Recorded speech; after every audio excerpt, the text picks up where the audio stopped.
It's now been more than 6 weeks since Special Counsel Bob Mueller, the former FBI director, concluded his investigation into Russia's interference in our 2016 election and delivered his findings to the Justice Department. It's been 2 weeks since Attorney General William Barr made the 450-page report public. This investigation went on for 2 years. It's finally over. Many Americans were waiting to see how their elected officials would respond. With an exhaustive investigation complete, would the country finally unify to confront the real challenges before us? Would we finally be able to move on from partisan paralysis and breathless conspiracy theorizing? Or would we remain consumed by unhinged partisanship and keep dividing ourselves to the point that Putin and his agents need only stand on the sidelines and watch us as their job is actually done for them? Regrettably, the answer is pretty obvious. So that's what I want to discuss this morning: Russia's interference in American elections, the work of the Special Counsel and the Attorney General, and how we can finally end this Groundhog Day spectacle, stop endlessly relitigating a 2.5-year-old election result, and move forward for the American people. Now, Madam President, it bears remembering what this investigation was actually supposed to be about: Russian interference in 2016. For many of the president's opponents, it quickly morphed into something else, a last hope that maybe they'd never have to come to terms with the American people's choice of a president. In some corners, Special Counsel Mueller came to be regarded as a kind of secular saint, destined to rescue the country from the inconvenient truth that the American people actually elected Donald Trump. For 2 years, many of the president's opponents seemed to be hoping the worst conspiracy theories were actually true. They seemed to be hoping for a national crisis for the sake of their own politics. Now, look, I will say it was at least heartening to see many of my Democratic colleagues and the media abruptly awaken to the dangers of Russian aggression, an awakening to the dangers of Russian aggression. Remember, not long ago, Democrats mocked Republicans like John McCain and Mitt Romney for warning about the dangers posed by Putin's Russia.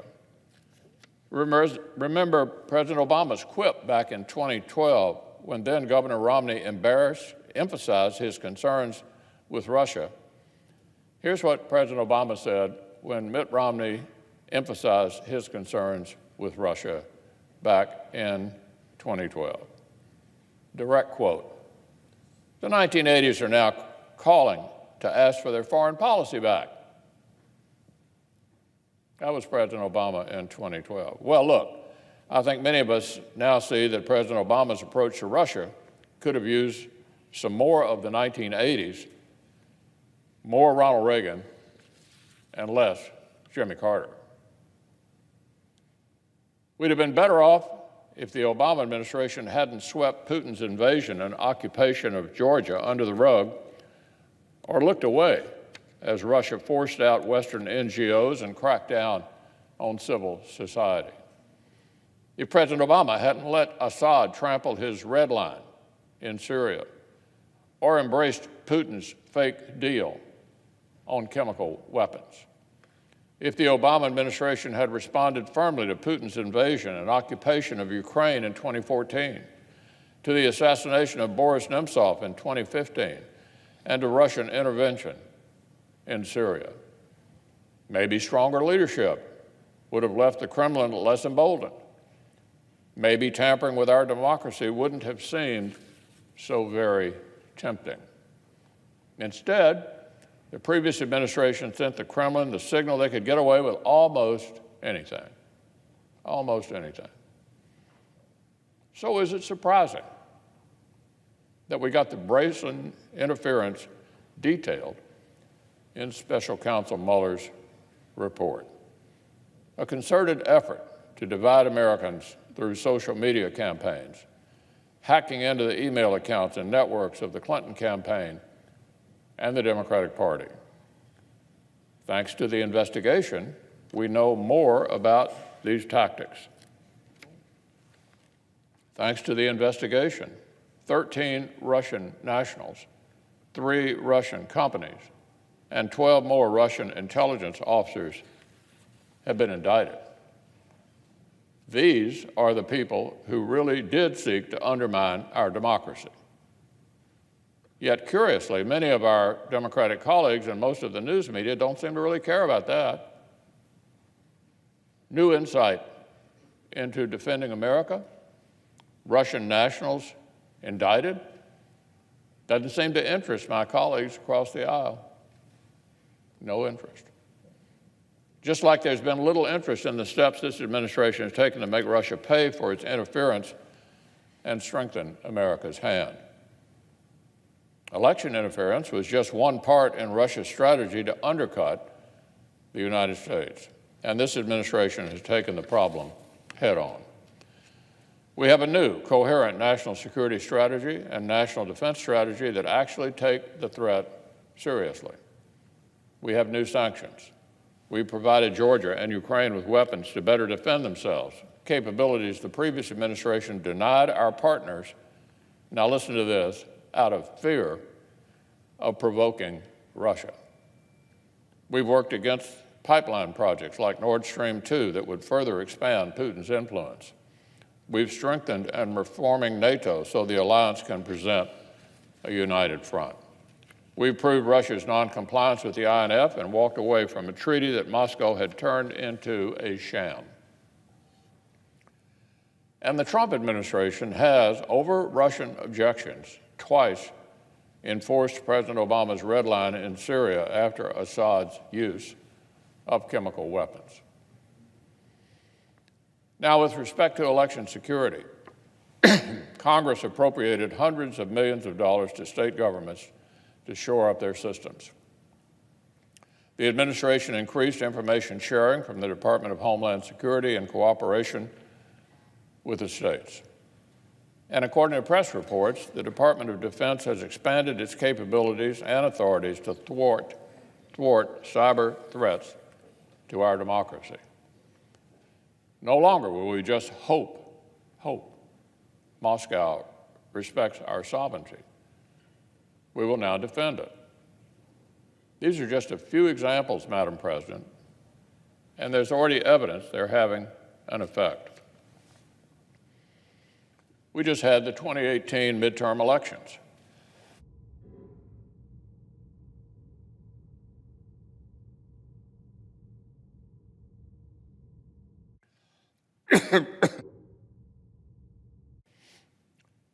We just had the 2018 midterm elections.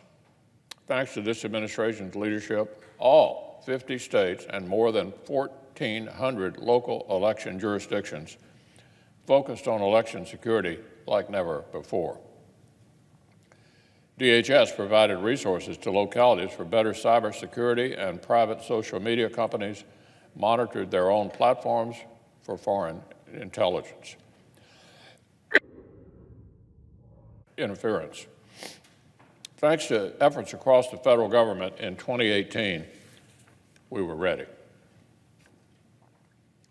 That clearly is progress. The Mueller report will help us. So will the upcoming report from the Select Committee on Intelligence. These threats and challenges are real. Our responsibility to strengthen America is serious, and it requires serious work.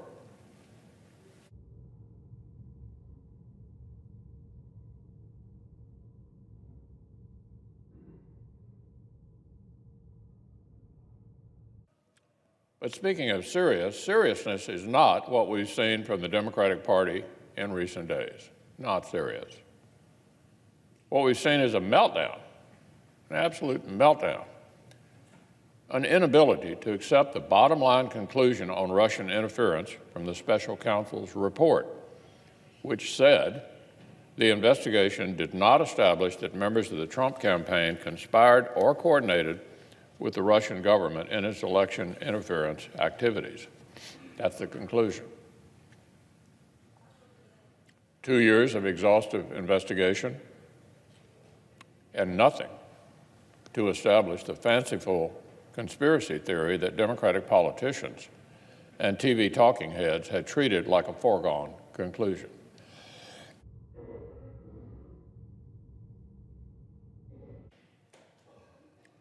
They told everyone there had been a conspiracy between Russia and the Trump campaign. Yet on this central question, the special counsel's finding is clear. Case closed. Case closed. This ought to be good news for everyone. But my Democratic colleagues seem to be publicly working through the 5 stages of grief. First stage is denial. Remember what happened when the Attorney General released his preliminary letter describing the special counsel's bottom line legal conclusion? Denial. Immediately, totally baseless speculation that perhaps Attorney General Barr hadn't quoted the report properly. But then, Madam President, comes stage 2, anger. Anger. Welcome to Washington in recent days. The Democrats are angry. Angry that the facts disappointed them. Angry that our legal system will not magically undo the 2016 election for them. And they've opted to channel all their partisan anger onto the Attorney General. Onto the Attorney General. They seem to be angrier at Bill Barr for doing his job than they are at Vladimir Putin. This is a distinguished public servant whose career stretches back almost 50 years. He's widely respected. Nobody claims he has any prior personal allegiance to this particular president. And why are they angry? Why are they angry? Did the Attorney General fire the special counsel or force him to wind down prematurely? No. Did he sit on the Mueller report and keep it secret? No. He quickly reported out its bottom line legal conclusions and then released as much as possible for the world to see. Did he use redactions? Did he use redactions to mislead the public? No. Working with the special counsel's team, he released as much as possible within standard safeguards. So it's hard to see, Madam President, the source of the anger. Maybe our Democrat colleagues are thinking of some strange new kind of cover-up, where you take the entire thing you're supposedly covering up and post it on the internet.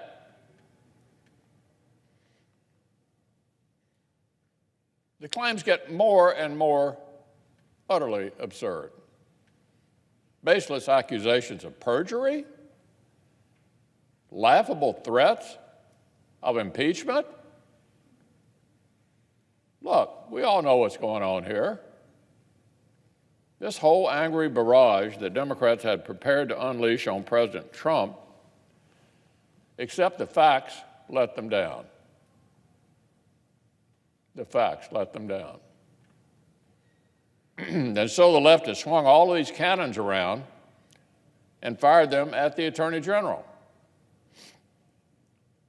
Not for any legitimate reason, just because he's a convenient target. So look, Madam President, there's this outrage industrial complex. Outrage industrial complex that spans from Capitol press conferences to cable news. They're grieving. They're grieving that the national crisis they spent 2 years wishing for did not materialize. But for the rest of the country, this is good news. Bad news for the outraged industrial complex, but good news for the country. So now they're slandering a distinguished public servant because the real world has disappointed them. Instead of taking a deep breath and coming back to reality, our colleagues across the aisle want to shoot the messenger and keep the perpetual outrage machine right on going, even undermining the institution of the Attorney General itself in the process. So remember, Russia set out to sow discord, to create chaos in American politics, and undermine confidence in our democracy.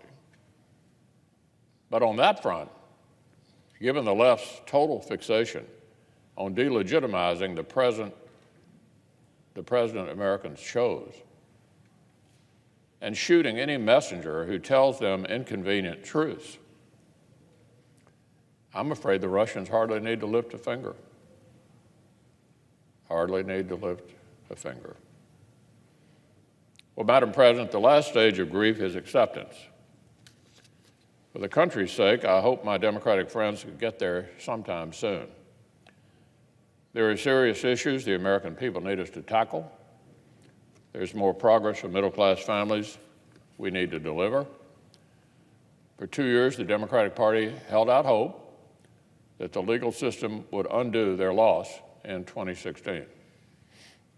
They refused to make peace with the American people's choice. But the American people elected this president. They did. The American people voted for change. The American people sent us here to deliver results for their families.